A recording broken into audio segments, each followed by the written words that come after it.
حضور اکرم صلی اللہ علیہ وآلہ وسلم کا ارشاد ہے، تمام اعمال کا دار و مدار نیت پر ہے، اور ہر عمل کا نتیجہ ہر انسان کو اس کی نیت کے مطابق ہی ملے گا۔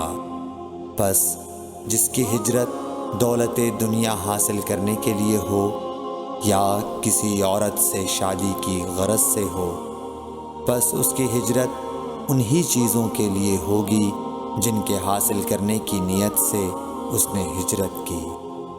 صحیح بخاری حدیث نمبر 1۔